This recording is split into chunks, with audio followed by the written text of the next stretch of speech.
locuções verbais. Tela cheia ali, ó.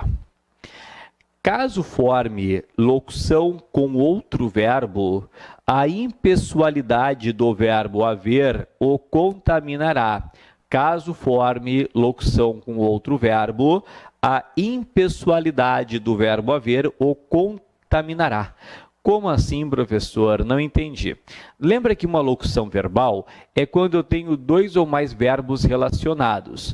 Numa locução verbal, o fundamental da locução verbal é que eu domine um conceito.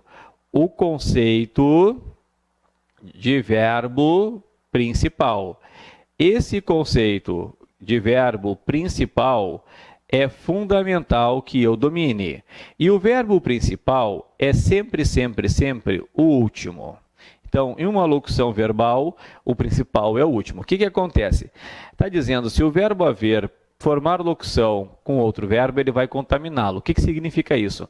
Que ele vai deixar o verbo auxiliar no singular, quando ele for o principal. Ou seja, quando o verbo haver for o último. O senhor não entendi. Então, vem aqui. Deve ou devem haver imprevistos. O verbo haver, ele é o principal. Por quê? Porque ele é o último. Se ele é o principal porque ele é o último, eu tenho de verificar se ele está no sentido de existir ou ocorrer, enfim. Porque se estiver, ele vai deixar o verbo auxiliar também na forma impessoal. Traduzindo, vai deixá-lo no singular. Observa, deve ou devem haver imprevistos. Tranquilamente eu poderia colocar devem existir imprevistos ou devem ocorrer imprevistos.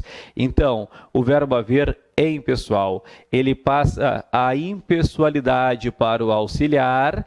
Portanto, o auxiliar tem de ficar no singular. O certo é deve haver imprevistos, tá? O certo é deve haver imprevistos. Depois, observa. Vai ou vão haver jogos. Novamente, o verbo principal, o verbo que manda aqui é o verbo haver. Tá aqui. Ele é impessoal? Sim, porque observa na frase de baixo, vai ou vão existir jogos, eu já mostro que o verbo haver está no sentido de existir. O que ocorre? Como ele é o principal e é impessoal, ele vai passar a impessoalidade para o verbo auxiliar. Passando a impessoalidade para o verbo auxiliar, o certo é vai haver jogos. Vai haver jogos. Depois, vai ou vão existir jogos. Vai ou vão existir jogos. O principal é o existir. E observa que aqui, ó, ele tem sujeito.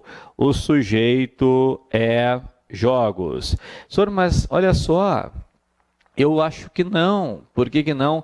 Porque o verbo haver, o verbo existir não tem sujeito. Não, não. É um equívoco isso. É um equívoco. Quem não tem sujeito é o verbo haver no sentido de existir. Mas o verbo existir é normal. O verbo existir, ele tem sim sujeito. Se ele tem sim sujeito, o sujeito aqui é jogos. E se o sujeito é jogos, o certo é vão existir jogos. Então, cuidado, hein? Quem não tem sujeito é o verbo haver no sentido de existir. O verbo existir é normal. O verbo existir, ele tem sim sujeito. Então, não vamos confundir. Ok? Valeu? Perfeito? Muito